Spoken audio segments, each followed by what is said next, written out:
돈의 심리학이라는 책 기억하시죠? 모건 하우절의 돈의 심리학. 그게 한 전 세계적으로 3천만 부 정도 팔렸다는데 그 정도 팔렸으면 뭐 엄청난 베스트셀러죠. 예, 모건 하우젤은 원래 월스트리트저널의 기자였고 그 돈의 심리학은 저도 아주 재밌게 읽었었고요. 아주 좋은 책이라고 생각을 합니다. Same as ever라는 책, 불변의 법칙은 영어 제목으로는 Same as ever, 늘 같다라는 이야기죠. A Guide to What Never Changes. 예, 절대 변하지 않는 것에 관한 지침서를 표방을 하고 있는데요. 어떤 책일지 대략 예상을 하고 책값이 약간 비싸긴 하지만 제 생각도 확인해 볼 겸 다시 샀는데 사서 읽어보시면 인사이트는 굉장히 있을 만한 책입니다. 그러나 워런 버핏이나 벤자민 뭐 그레임이랄지 이런 사람들을 충분히 이해하시는 분들이라면 뭐 꼭 사서 볼 만한 책은 아니다. 예. 그리고 뭐 최경련의 경제쇼를 계속 보셨다면 이런저런 어떤 인사이트들을 한꺼번에 한 23가지 정도 쫙 모아놓은 건데 책의 어떤 뭐랄까요, 끝나고 나면 책을 다 읽고 나면 그래서 뭐 어쩌라고 이런 생각이 드실 수 있습니다. 근데 주식 투자는 정답이 없잖아요. 그래서 뭐 어쩌라고 라는 건데 그러면은 모든 이제 경제 방송이랄지 주식 투자랄지 주식 투자와 관련된 책이랄지 뭐 이런 것들 저는 그렇게 이제 기술적 분석에 관해서는 별로 신뢰하지 않는다라고 말씀을 드리긴 합니다만은 여하튼 간에 뭐 기술적 분석도 알아놓으면 좋죠. 그래서 뭐 읽어보면 좋고요. 근데 뭐 다 그냥 공허한 이야기 아닌가 뭐 이렇게 생각하실 수도 있는데 이 책을 쭉 읽고 다시 깨닫게 되는 한 가지의 확인, 절대불변의 법칙, 제 나름대로의 한 가지 확인은 이런 겁니다.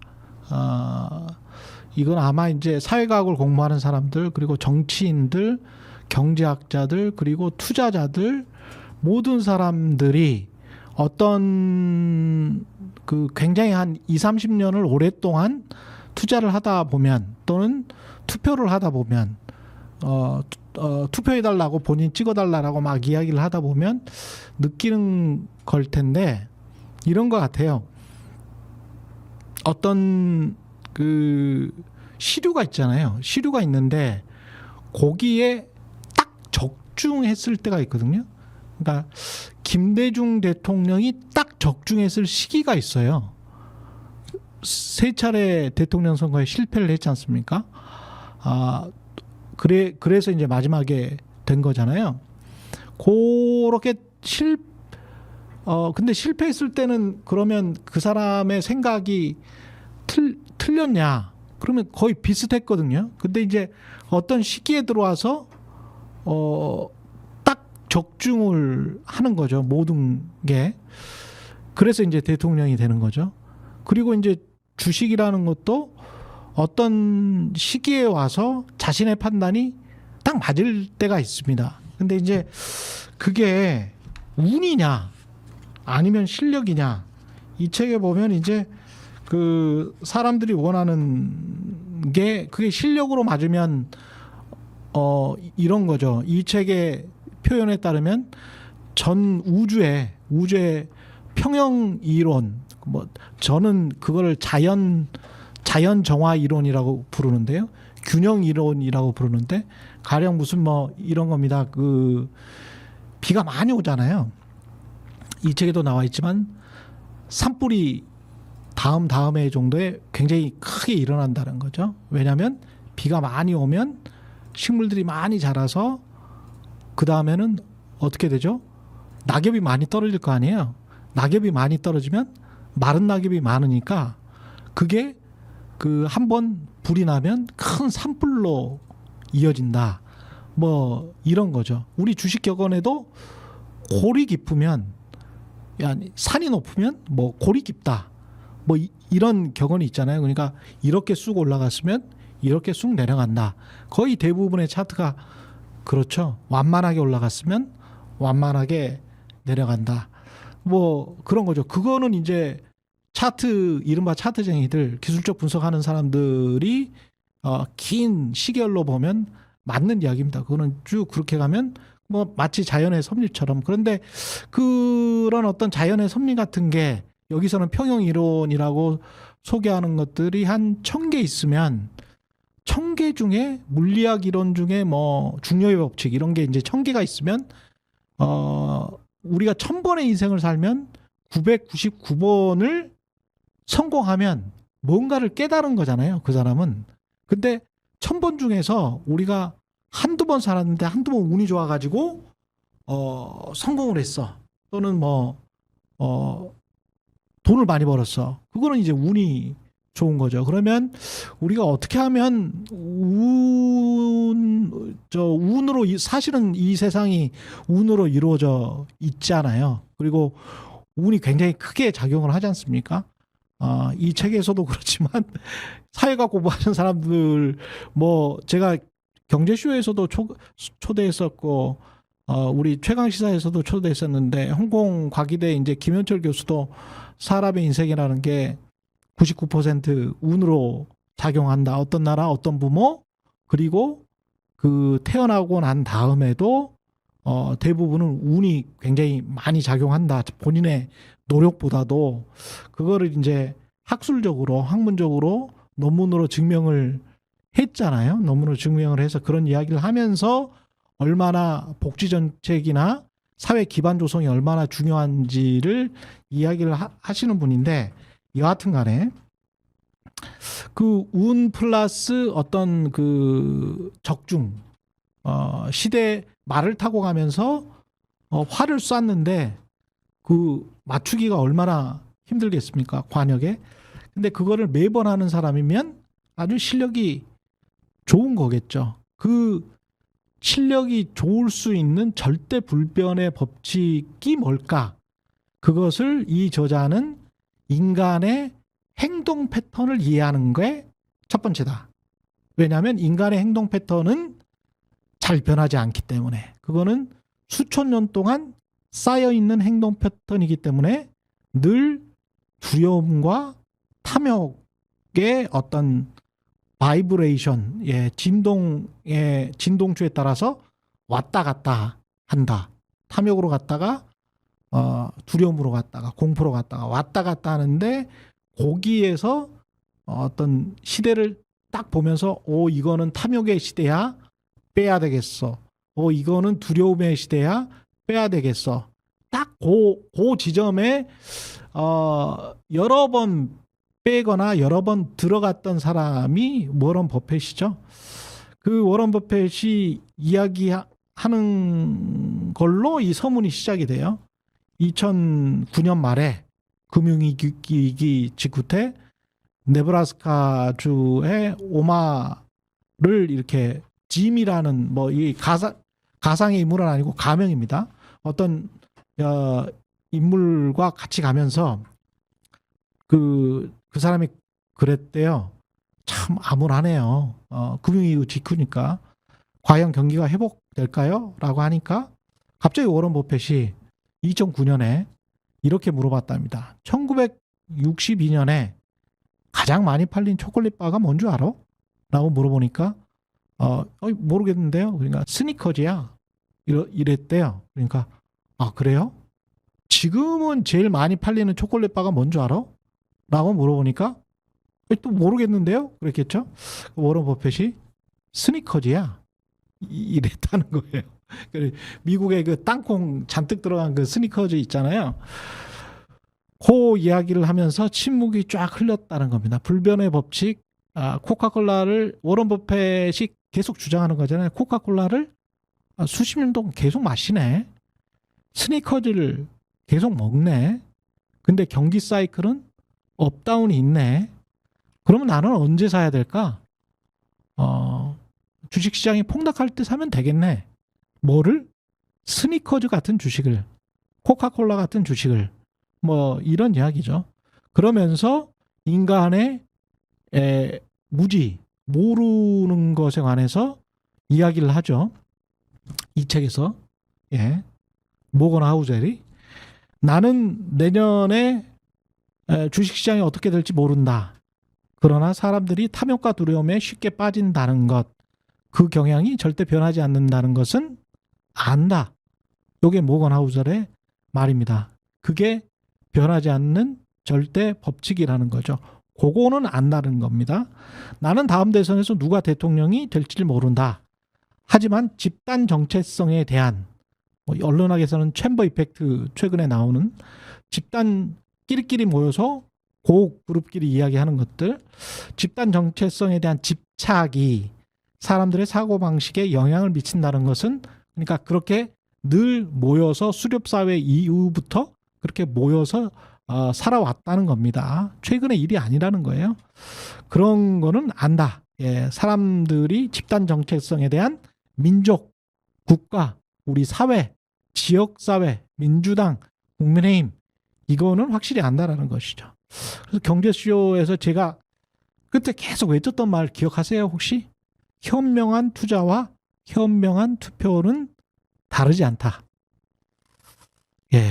오도독에서도 계속 외쳤는데 그게 그 말입니다. 예. 투자나 투표나 소비나 지난번에 소개해드렸던 그 자본주의라는 책의 그 소비가 어떻게 마케터들한테 뭐 꼭 필요하지도 않는데 어떤 상품을 쉽게 사게 되는지, 현대 자본주의에서 거의 모든 사람들이 그런 소비 패턴을 보이는지를 보여드렸잖아요. 그 말씀드렸었잖아요. 그리고 그 책에서도 나와 있고 실제로도 인간은 그렇다는 거죠. 근데 실제로 그거는 오랫동안 쌓여 있는 우리의 어떤 근원의 수천 년 동안 쌓여 있는 기저에 있는 것들이기 때문에 그거는 쉽게 변하지가 않는다. 쉽게 변하지가 않는다. 그래서 그 사이에서 그 탐욕과 공포 사이, 그리고 이 주가가 어디까지 올라갈까? 그 평가 수익이 이 정도면 충분한데 뭐 이거 더 기다려야 되나? 더 먹을 수 있나? 뭐 이런 거 있잖아요. 그것과 자족. 이 정도면 충분해. 요 사이에서의 적절한 어떤 균형, 자기 균형을 찾는 것, 어떻게 보면 노자 같은 생각이죠. 예.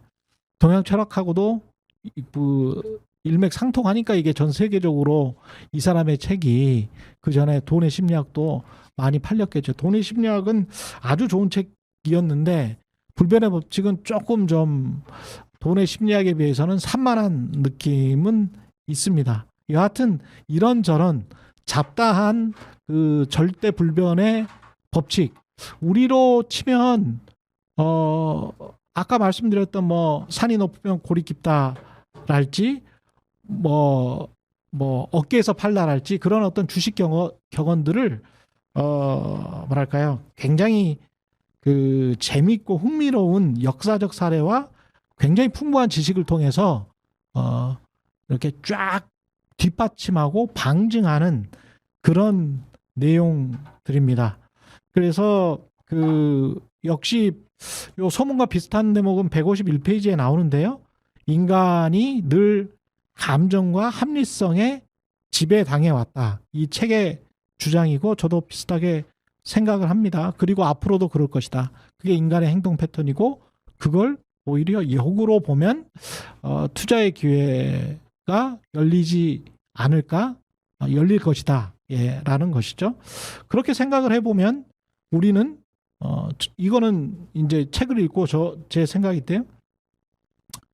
여기에 아주 재밌는 이야기들이 많이 나와 있는데 가령 이제 우연한 사건들, 미국이 1차 세계대전에 어떻게 언급결에 들어가게 됐는지, 그게 화물선 선장의 어떤 경비 절감의 어떤 노력 하나 때문에 하루 차이로 이 화물선이 아니군요. 그 승객을 태운 그 여객선이군요. 2,000명 여객선이 독일 잠수정에 격침되는 바람에 원래는 그 전날에 그 해역을 통과를 했어야 되는데 경비 절감을 위해서 요 옛날에는 석탄으로 이제 배가 갔지 않습니까? 그 배가 가다가 한 뭐 네 번째인가요? 라고 하는 그 석탄에 계속 부어가지고 이렇게 빨리빨리 속도를 높여야 되는데 좀 석탄을 좀 줄여서 거기는 불을 떼지 말자라고 해서 하루가 늦춰졌대요. 하루가 늦춰지는 바람에 독일 잠수정한테 걸려가지고 그래서 피격되는 바람에 그 여객선에 탔던 2,000명이 미국인들이 죽고 그러면서 미국이 1차 세계대전에 참전하게 되면서 연합군이 승리하게 되는 과정이랄지 아니면 미국이 영국이랑 독립전쟁을 할 때 영국군이 조지 워싱턴이 완전히 이제 몰살당할 위기에 처해서 뭐 한 400척의 영국군 배가 이렇게 쭉 이스트 강인가요? 이쪽으로 쭉 올라오면서 이 보병들이 미국의 뭐 10만 보병인지가 거의 다 죽을 위기에 처했었는데 그때 이렇게 상류로 쭉 올라오는 그 동풍이 멈춰서 영국군이 진입을 못했답니다. 하루 이틀 정도 진입을 못하고 다시 돌아갔다는데 그러면서 이제 조지 워싱턴이 다시 그 어떤 승기를 잡고 그 다시 이제 군대를 꾸리고 승기를 잡을 수 있었다. 그냥 순전히 운이었다는 거죠. 만약에 그때 다 몰살당했으면 미국이라는 나라 자체가 없었다. 이 책에서는 그렇게 이야기를 하고 있습니다. 그러니까 운이나 우연이나 사건 같은 경우는 우리가 이 사람이 돈의 심리학에서도 그 빌 게이츠의 친구 아주 뛰어났던 친구가 고등학교 3학년 다 졸업하고 3명이서 창업하기로 했는데 그 친구가 죽은 이야기나 그런 것도 해놓잖아요. 돈의 심리학에서. 그것의 이제 연장선상입니다. 3명의 친구가 원래 마이크로소프트를 창업하기로 했는데 결국은 그 3명의 친구 중에서 2명의 친구가 창업을 하게 되는 그 과정을 이야기를 했었죠. 그 친구가 근데 가장 똑똑했다라고 하고 빌 게이츠가 자신의 휴대전화 번호로 그 친구 뭐 생일을 저장을 생일로 자기의 휴대전화 번호를 뭐 저장을 해놨다고 하는 그런 친구였는데 그게 통제할 수 없는 거잖아요. 운이나 우연한 것이나 사건이나. 그런데 이제 통제할 수 있는 것, 통제할 수 있다라기보다는 우리가 예측할 수 있는 것은 사람들의 행동 패턴이라는 거죠. 수천 년 동안 계속되어 사람들의 행동 패턴, 집단, 특히 개인의 행동 패턴은 또라이들이 있으니까 예측하기 힘들죠. 일론 머스크 같은 또라이들이 있기 때문에 예측하기가 힘들어요. 뭐 갑자기 오바마 같은 사람이 나타날 수도 있는 거고요. 그래서 개인은 행동하기 힘들지만 집단은 어느 정도는 집단 심리학이 있기 때문에 사람들의 행동 패턴을 집단의 행동 패턴은 계산이 가능하다. 그게 이제 주식시장이나 어디죠? 투표 랄지 이런 것들에 영향을 끼치고 있죠. 그리고 끼치려고 장난치는 친구들이 있죠. 집단적으로 했을 때는 뭔가가 일어나니까 일어나는 게 계속 반복돼 왔으니까 그렇게 하면 집단의 어떤 행동 패턴을 알고 있으면 그러면 예측이 가능하지 않느냐. 그래서 변하지 않는 행동 패턴 인간과 열린 상상력을 가지고 미래에 대한 열린 상상력을 가지고 다양하게 예측을 하면 수익을 얻을 수 있지 않을까? 뭐 그런 이야기입니다. 그런 이야기고요. 여러 가지 이야기들이 잡다하게 돼 있어서 꼭 책을 한번 읽어보시고 어떤 거에서 본인은 인사이트가 있고 어떤 거에서 인사이트가 없고 뭐 그렇게 뭐 나뉠 수가 있을 것 같습니다. 요거 한두 가지만 소개를 더 해드릴게요. 확실성에 대한 욕구. 요거는 기억을 하셔야 될 것 같습니다. 가령 최근에 뭐 리세션으로 경기 침체로 갈 확률은 40%다. 이러면 사람들 답답해 하잖아요. 뭐 간다는 거야, 만다는 거야. 그런데 리세션으로 갈 것 같다라고 경제 전문가가 이야기하면 저 말이 맞네. 왜냐? 확실하게 들리잖아요. 확실하게. 확실하게 들리고 확실하게 들리는 것을 믿으면 마음이 평안해진다는 거죠. 그게 맞건 틀리건. 맞건 틀리건. 그래서 확실한 것에 관해서 너무 집착을 하는 그런 욕구는 정신이 겪는 커다란 질병이다. 예. 그런 이야기가 나와 있습니다. 그러면 이제 투자나 투표나 소비에 대해서 저 사람 무조건 저 사람 되면 한국은 어떻게 돼? 그거는 확실성에 대한 욕구겠죠. 그런 거는 있을까요? 그런 건 없는 것 같습니다. 근데 지나고 나서 보니까 저 사람은 아닌 것 같아. 이런 거는 이제 이 경험이니까요. 이 책에서도 경험이 훨씬 더 이제 통계나 숫자나 이런 것보다는 믿을 만한 것으로 나와 있고요. 숫자와 스토리에 관해서도 서로 이제 이야기를 하고 있습니다. 스토리의 중요성도 이야기를 하고 있는데 요거는 약간 좀 뭐랄까요?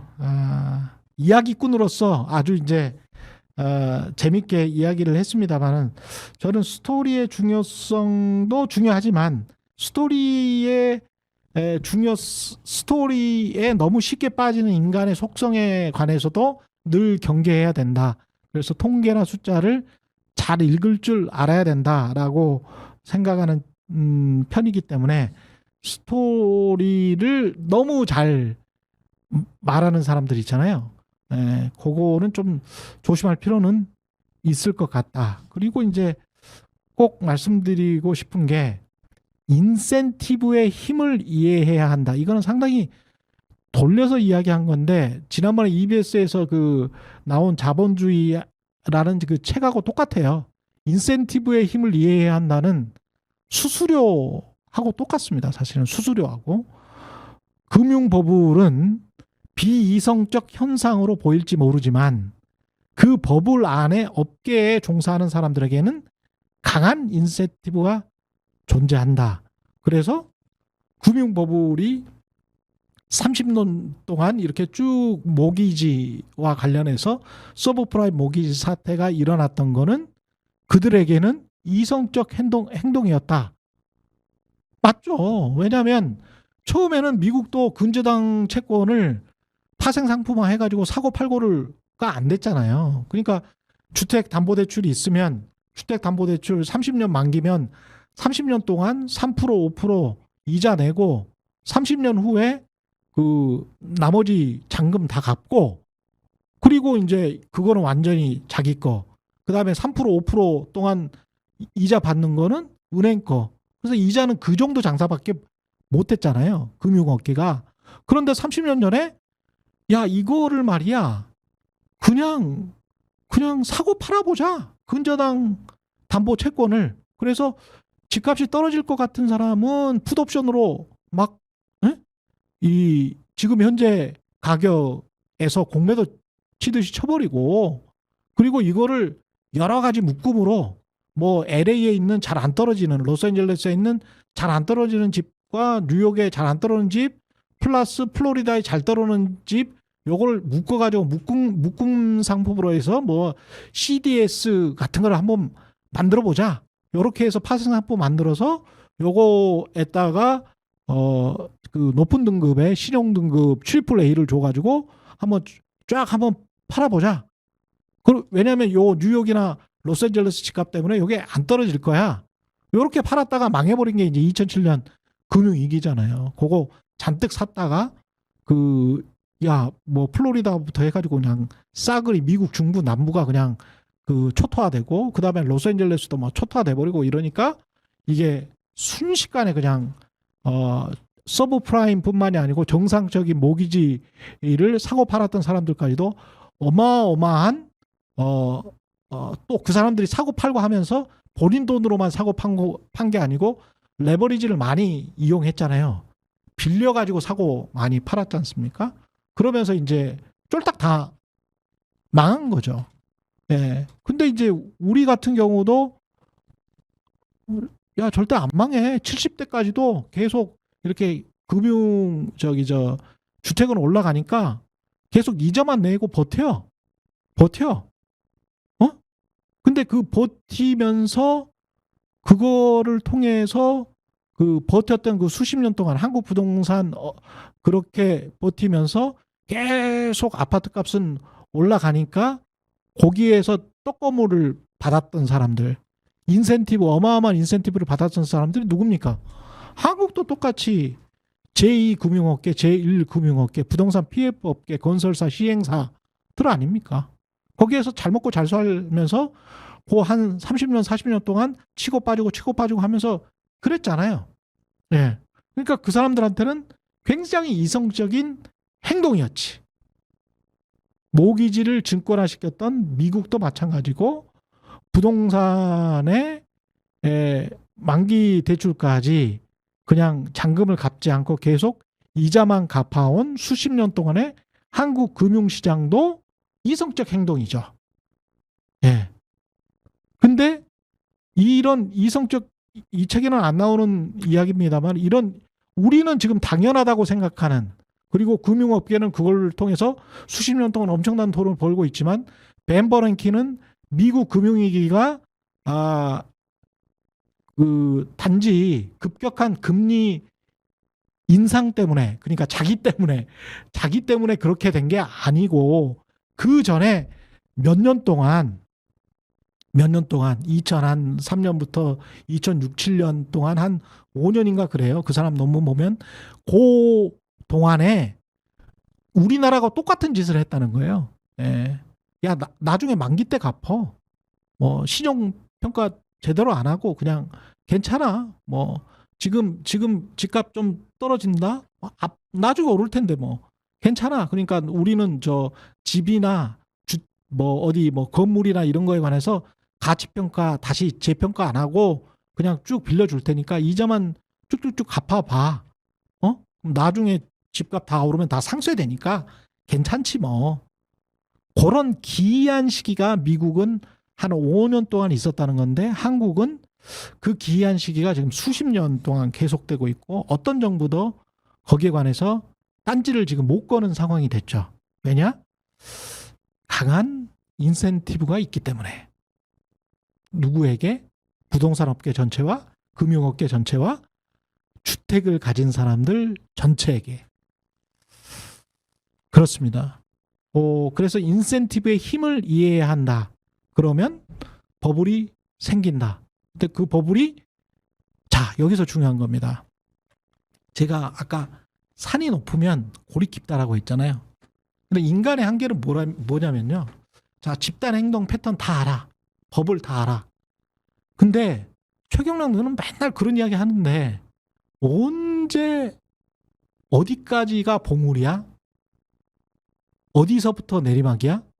그건 내리막이 돼봐야 압니다. 인간은. 내리막이 돼봐야 알아요. 그래서 산이 어디까지 올라갈지를 쉽게 예측하지 못하죠. 그거는 마치 이 사람이 나는 내년에 주가가 얼마나 올라갈지 주식시장이 어떻게 될지 모른다라고 소문에 이야기한 거하고 똑같아요. 모르지. 알 수 없지. 알 수 없죠. 내년에 떨어질지 내일 떨어질지 다음 달에 떨어질지 아니면 다음 달에 올라갈지 내년에 올라갈지 알 수가 없죠. 알 수가 없지만 이거는 알 수가 있죠. 강한 인센티브가 이렇게 수십 년 동안 작동해서 버블이 이렇게 생기고 어떤 정부도 이거를 컨트롤을 하지 못하고 우왕좌왕하면서 그냥 만지기 귀찮으니까 만지기 싫으니까 만지면 커지니까 이렇게 놔두는 이런 상황. 이 상황은 충분히 오래 간 것 같다. 제 생각은 굉장히 비이성적인 상황이었고 받쳐주지 못할 것 같다. 다시 한번 강조해서 말씀을 드리겠습니다. 버블은 꺼집니다. 절대 권력은 부패합니다.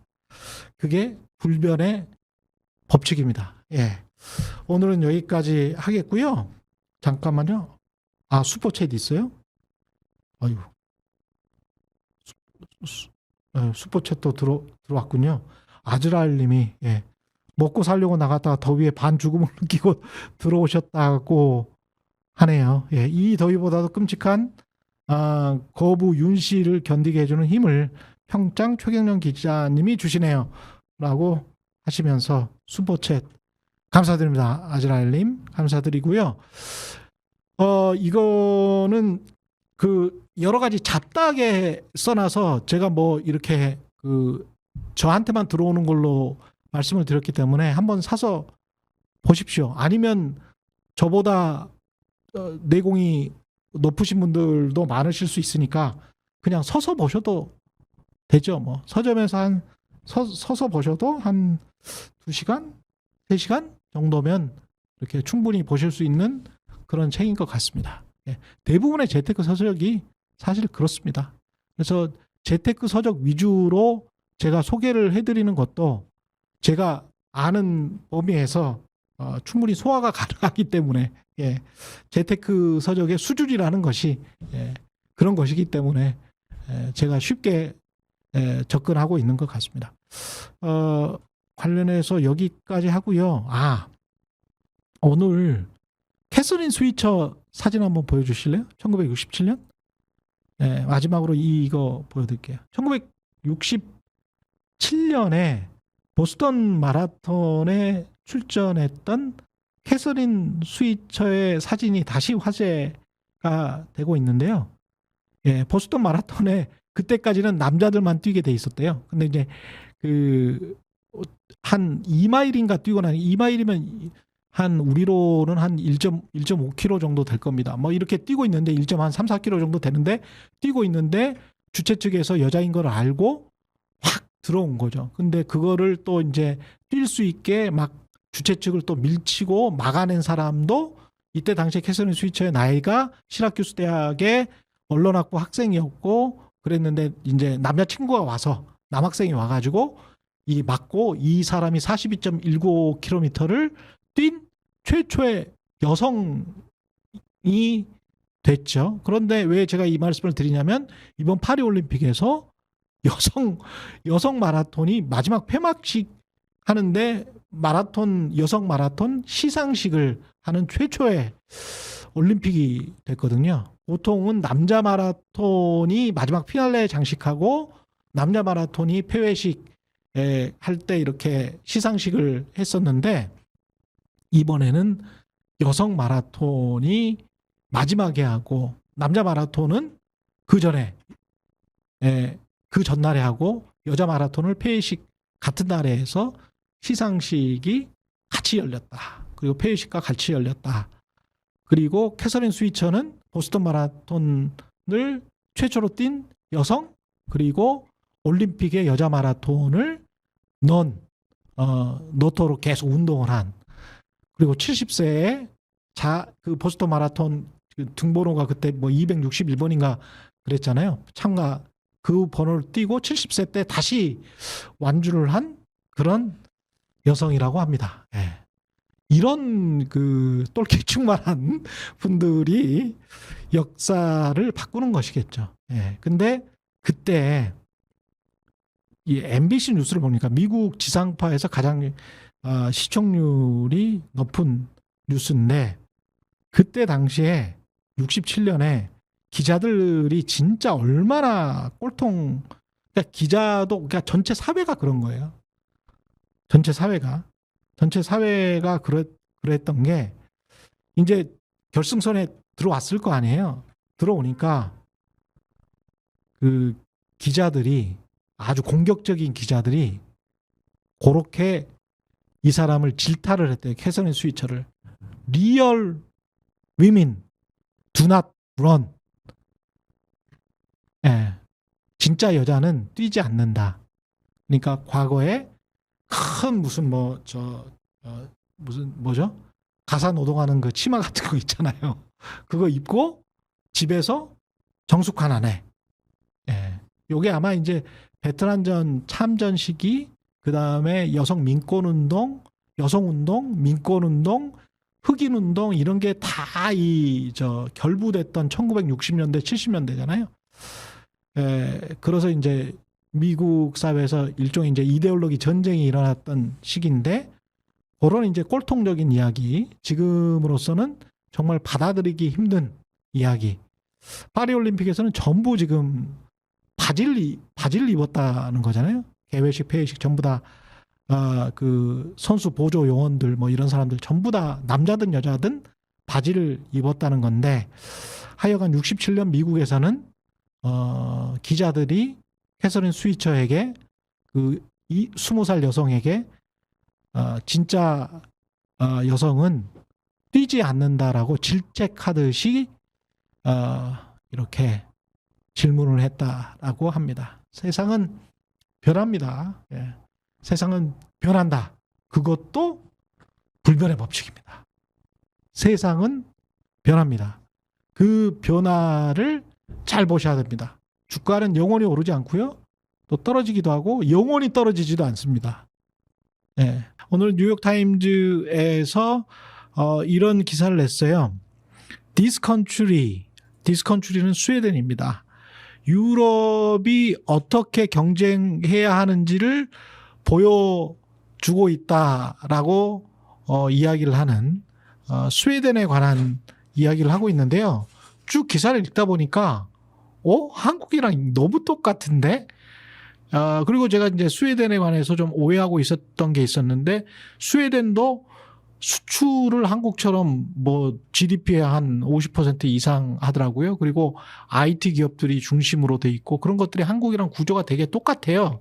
근데 한 1,000만, 인구는 우리보다 좀 작죠? 1,000만 정도 되는 나라인데 왜 이렇게 유럽에서 특히 IT 테크놀로지 쪽이 굉장히 발달했냐. 그 이유를 뉴욕타임즈가 쭉 찾아보니까 스웨덴 사람들 전문가들 한 20여 명을 인터뷰를 했더라고요.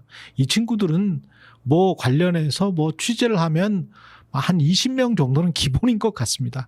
그러면서 이제 각종 교수들, 전문가들의 스웨덴 현지죠. 예, 물어보니 우리랑 똑같아. 스웨덴은 그 유명한 근데 IT 기업이, 저도 몰랐는데 스포티파이도 스웨덴 기업이더라고요. 스카이프도 스웨덴 기업이고, 비디오 게임을 저는 잘 안 하는데 이름은 들어봤습니다. 비디오 게임 캔디 크러쉬라는 그 비디오 게임을 만든 업체가 킹 디지털 엔터테인먼트인데 이것도 스웨덴 회사라고 합니다. 예, 캔디 크러쉬는 이름만 저는 들어봤어요.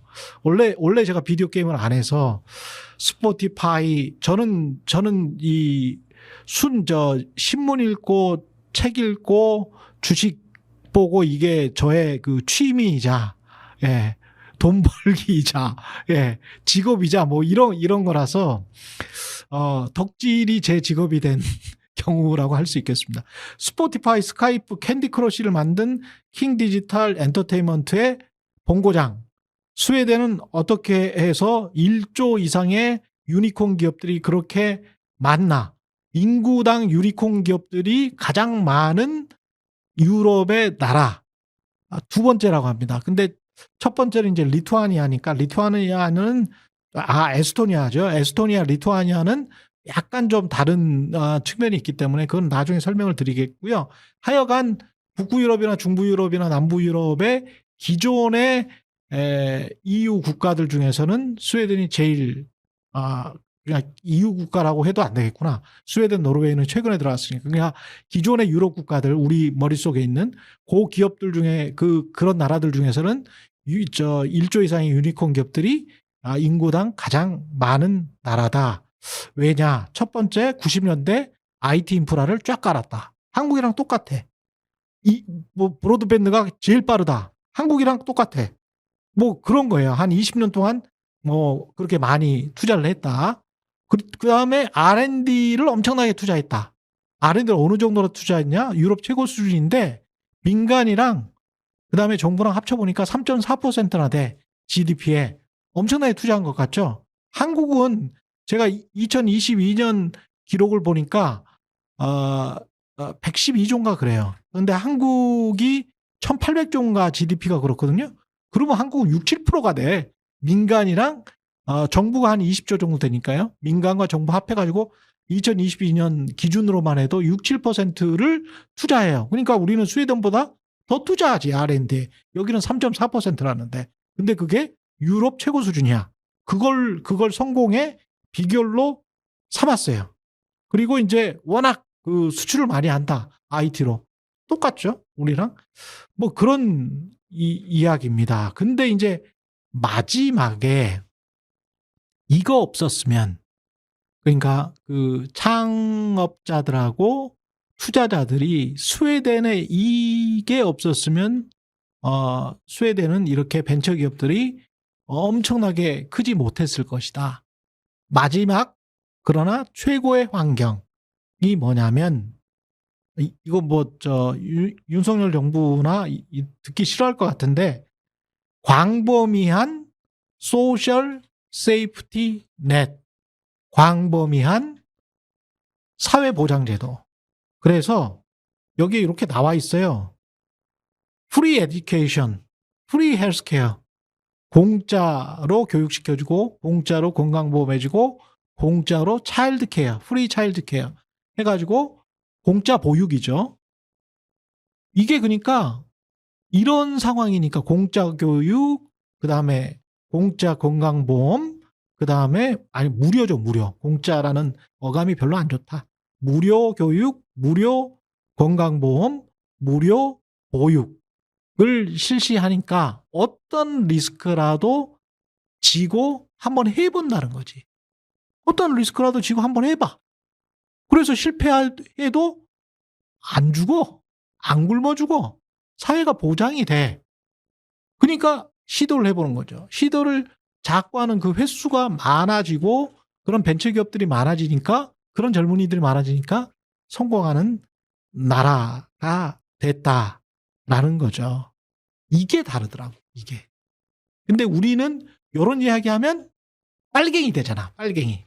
빨갱이 되고 스웨덴 잡채가 빨갱이다 이렇게 생각하시는 분들도 많기 때문에, 복지 천국이고 투명한 행정이고 가장 지구상에서 청렴한 나라 중에 하나를 부패한 공산국가랑 막 비교하는 한국의 무식한 그 집단들이 있죠. 예, 특정 연령대 무식한 집단들이 있는데 그 사람들이 한국의 미래를 망치고 있습니다.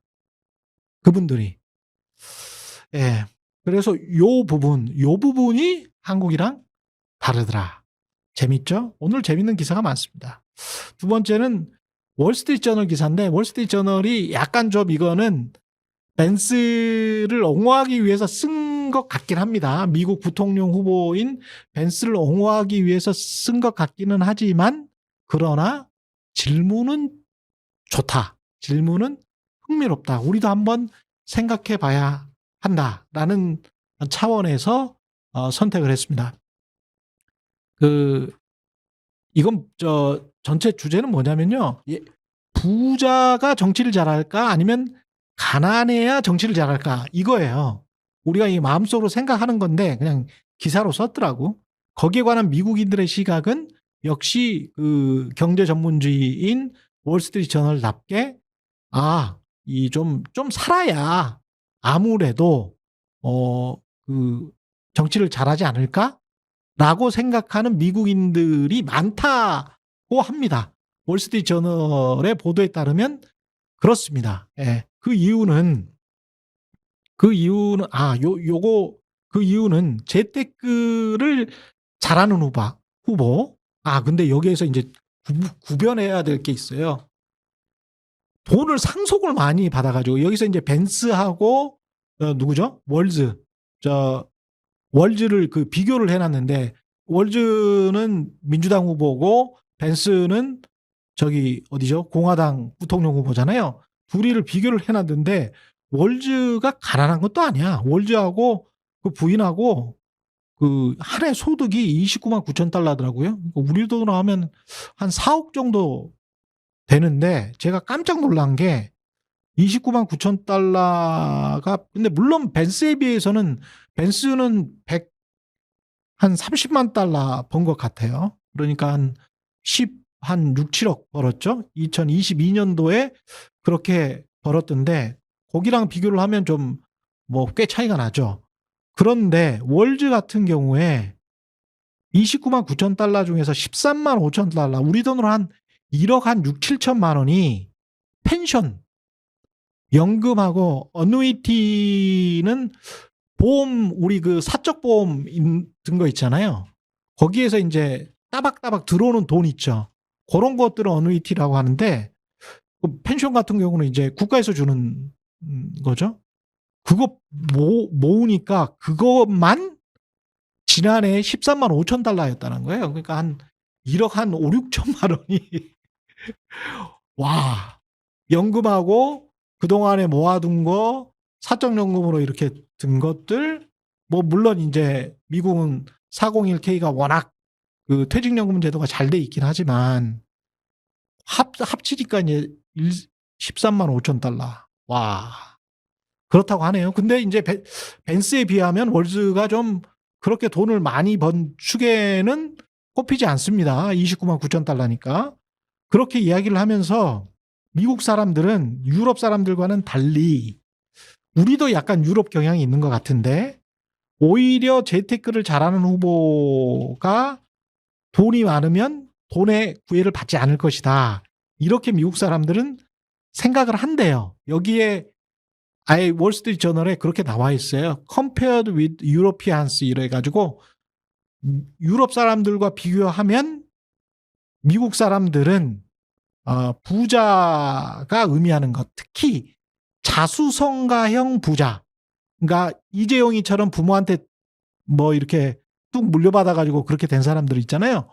그런 부자가 아니고 자수성가형 부자는, 야, 저거는 저 사람이 저렇게 돈 벌 만큼 스마트하고 자기 관리를 잘했다는 건데, 그러면 정치인으로서도 잘하지 않겠어?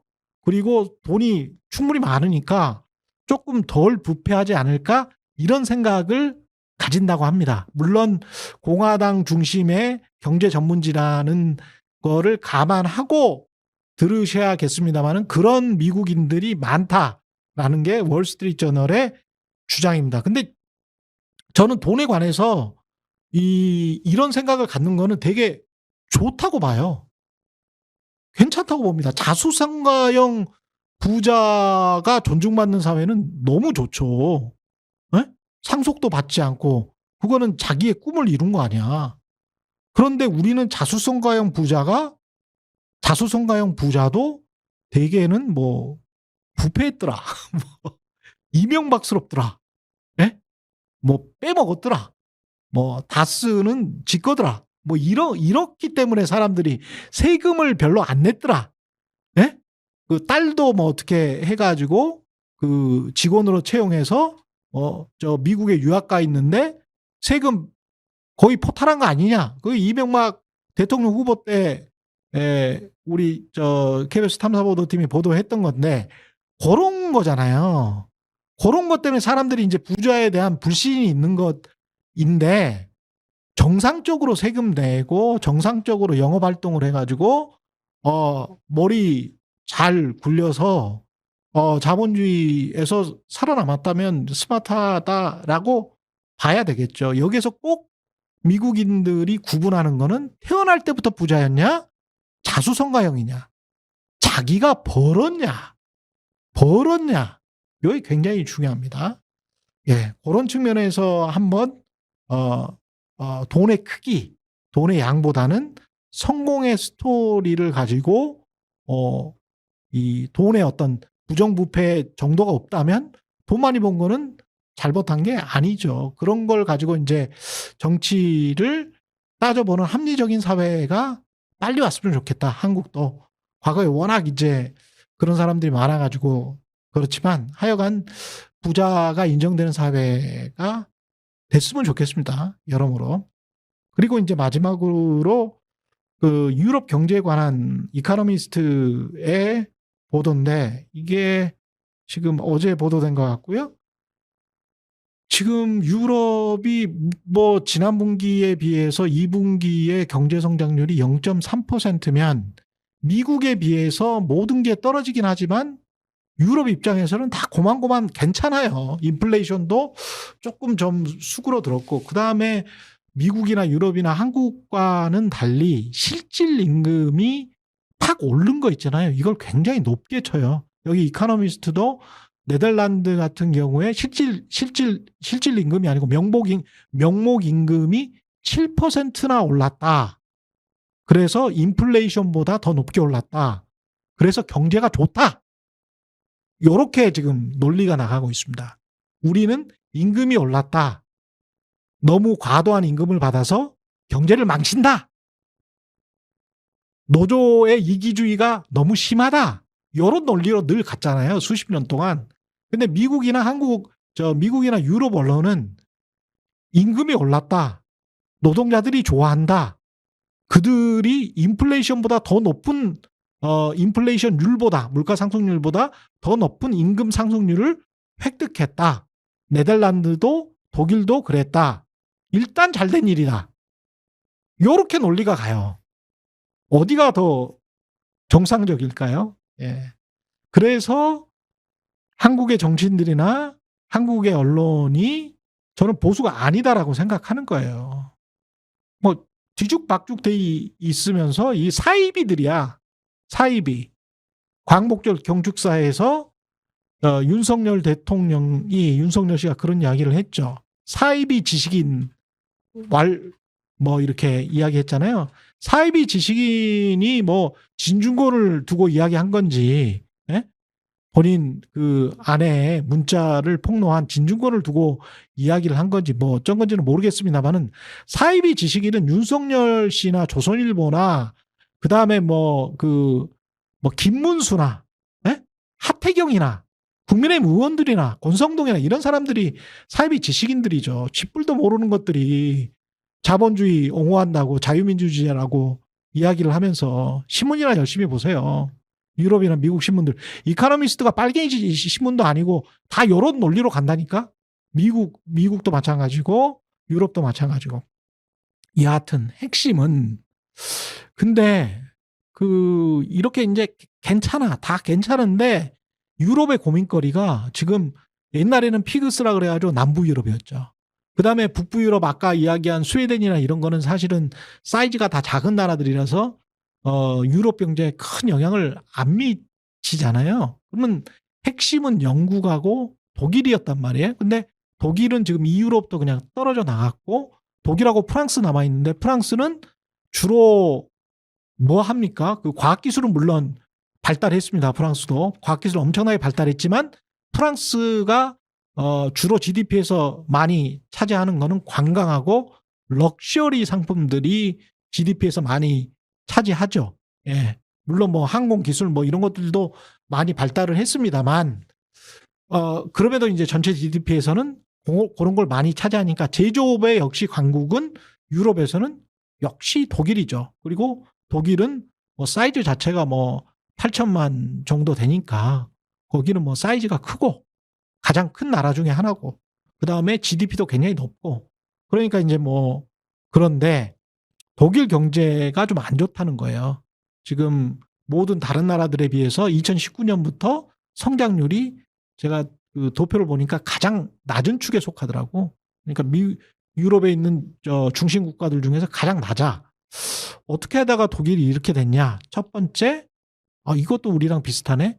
독일 특유의 긴축 재정, 무조건 균형 재정, 절대 균형 재정. 예, 깐깐하잖아요, 독일 사람들. 그러다 보니까 경제 성장률을 높이지를 못해. 이 균형 재정의 원칙 때문에. 그런데 사실은 재정 준칙이 성장률을 갉아먹고 있는 것 아닌가라고 비판이 나왔습니다. 예, 이코노미스트에서 비판이 나왔고요. 가장 중요한 거는 수출 경쟁력 약하겠죠. 수출이 줄어들고 있네요. 예. 수출이 줄어들고 있습니다. 명목으로 봤을 때 6월에도 수출이 4.4%로 전년 같은 동월 대비 줄어들었네요. 그리고 더 안 좋아질 거라는 이런 설문조사도 있습니다. 왜? 우리랑 똑같아요. 중국이 경제가 엉망진창인데 중국 경제의 숨통을 아예 끊어놓는 게 좋겠다라는 식으로 접근하고 있는 마치 그런 것 같은 미국과 유럽 연합. 그러면서 이제 전기 자동차나 이런 거 수입이랄지 이런 것들도 다 그 관세, 고율의 관세 매겨서 차단시켜 버렸잖아요. 그러니까 이제 중국이 오히려 EU를 WTO에 제소하는 그런 상황이 됐죠. 뭐 48%인가 관세 때려버렸을 겁니다. EU에서 중국 EV 전기차들에 대해서. 그런데 미국이 뭐 22년, 23년 소비가 엄청 좋았잖아요. 근데 소비가 둔감하는 속도가 이제 지금 보이죠? 뚝뚝뚝 떨어져. 그러면 그런데도 중국 상품은 사지 말라고 해. 무역 장벽은 계속 높아질 것 같아. 잘못하면 또 트럼프야. 트럼프가 아니라도 해리스가 된다고 하더라도 중국과의 관계 개선은 쉽지 않아. 왜냐하면 미국 유권자들이 그걸 원하지 않으니까. 예, 이런 상황이니까 독일 경제가 암울할 수밖에 없죠. 미국 소비에 의존하든지 중국 소비에 의존해야 되는데 둘 다 서로가 서로를 짱돌 겨누고 있으니까 힘들지. 우리랑 똑같죠. 우리랑. 아시아의 제조업 강국 한국이랑 똑같습니다. 예. 거기에서 양쪽에서 지금 두들겨 맞고 있지만 그래서 이제 독일은 여하튼 간에 경제적으로 중국이랑도 풀고 미국이랑도 이걸 협상을 잘 하려고 하고 있는데 한국은 그냥 자유가치 동맹이라고 막 예, 깃발만 흔드니까요. 예. 그래서 한국과 독일의 비슷한 처지 그리고 독일의 경제가 계속 암울할 것 같다는 이코노미스트의 기사 내용을 보면서 한국 경제도 같이 한번 수출도 이게 쭉 잘 되는 게 아니겠구나. 그러면 당신은 맨날 안 된다고 하는데 뭐 투자하세요? 이렇게 물어보면 저는 코덱스 200 투자한다고 계속 말씀드렸잖아요. 코덱스 200을 왜 투자하세요? 왜냐? 코덱스 200 구성 종목을 보면 있잖아요. 삼성전자가 30%인가 그럴 거예요. 그리고 그 다음에 SK 하이닉스입니다. 한 10%될 거고, 그 다음에 현대차일 거고, 그러면 한 3개, 몇 개 기업 합해가지고 한 4, 50% 차지해요. 200인데, 구성 종목이 200인데. 나머지 뭐 은행주들 뭐 이런 것들은 한 2%밖에 안 냅니다. 제가 무슨 말씀을 드리려고 하는 거냐면, 양극화가 되면 될수록, 왜 S&P의 매그니피선트 7이라고 들어보셨죠? 뭐 구글을 비롯해서 막 S&P, 마이크로소프트 뭐 이런 기업들만 주가가 확 올랐다. 최근 미국의 한 2년 동안. 한국은 이 양극화, 대기업 안에서의 양극화, 그리고 기업 간의 양극화, 그 모든 상황, 그리고 대기업만 또는 이 양극화를 그냥 천연덕스럽게 운명인 양 받아들이고 있는 한국인의 태도로 볼 때 국장에 투자하려면 코덱스 200밖에 투자할 게 없다. 지수니까 장난칠 수도 없고 그리고 기업의 지배구조 걱정할 필요 없고 코덱스 200에서 떨어져 나가면 다른 괜찮은 기업이 올라오고 그리고 그 지수 자체가 아주 집중적으로 4개나 5개의 기업에 집중돼 있고 한국의 정치, 경제, 사회 구조는 그 4개나 5개를 떠받들면서 천황폐하처럼 모시고 있기 때문에 정신적으로, 물질적으로 그렇기 때문에 영원히 그 노예에서 벗어나지 못할 것이다. 따라서 한국에 투자하려면 코덱스 200에만 투자하면 된다. 다른 국민들의 고열을 짜서 그 인덱스는 그나마 괜찮은 성과를 줄 테니까. 언제? 코스피가 떨어질 때 조금씩 모으면 그냥 은행 예금보다는 훨씬 낫다. 네. 비극적이지만 저의 결론은 그렇습니다. 네, 오늘 이 말씀은 가끔 드릴게요. 코덱스 200에 제가 투자하는 이유. 그리고 이게 아이러니죠. 역설이죠. 역설인데 한국이 그래요. 한국이. 계속 이따위로 투표하고 계속 이따위로 그냥 살 사람들이 굉장히 많기 때문에 예. 예, 여론조사 보면 그렇죠. 네. 제가 꼭 다음번에는 왜 미국 세계 경제를 알려면 미국을 알아야 되는데 미국에 뭘 보냐? 퓨 리서치 센터를 보거든요. 저는 퓨 리서치 센터. 퓨 리서치 센터를 가서 보면 어떤 생각을 미국인들이 어떤 생각을 가지고 있는지 알 수 있어요. 미국 유권자의 마음. 그러면 그 미국 유권자의 마음대로 대통령이 따라갑니다. 그게 포퓰리즘이든 무엇이든. 네. 가치를 이렇게 덧칠해가지고 적당한 가치로 따라갑니다. 한국은 안 그럴 것 같습니까? 한국도 똑같습니다. 예. 하여간 기습 최주류였다고 임금님 귀에 캔디님이 그러셨는데, 예. 월요일하고 금요일은 제가 4시 최대한 약속을 지키겠습니다. 월요일, 금요일. 기습 최주류는 갑자기 수요일 날 한다든가, 이게 이제 기습 최주류가 되겠습니다. 금 4시는 꼭 한번 고정해서 맞춰주시기 바랍니다. 희웅님도 슬프다라고 말씀을 하셨는데 자본주의가 슬프죠. 특히 지속 가능한 자본주의를 고민하지 않으면 계속 슬프고 처절하고 현실 모순적인 자본주의가 계속될 겁니다. 그 현실에 관해서는 가감 없이 이렇게 꺼내서 보여드리겠습니다. 저도 먹고 살아야 되고, 예. 이 최주류를 보시는 분들도 먹고 살아야죠. 어떻게 하겠어요? 제가 가서 뭐 미국의 달러 패권을 바꿀 수가 있습니까? 제가 가서 우리가 가서 바꿀 수 있어요? 노무현 전 대통령도 못 바꿨고, 네, 못 바꿨죠.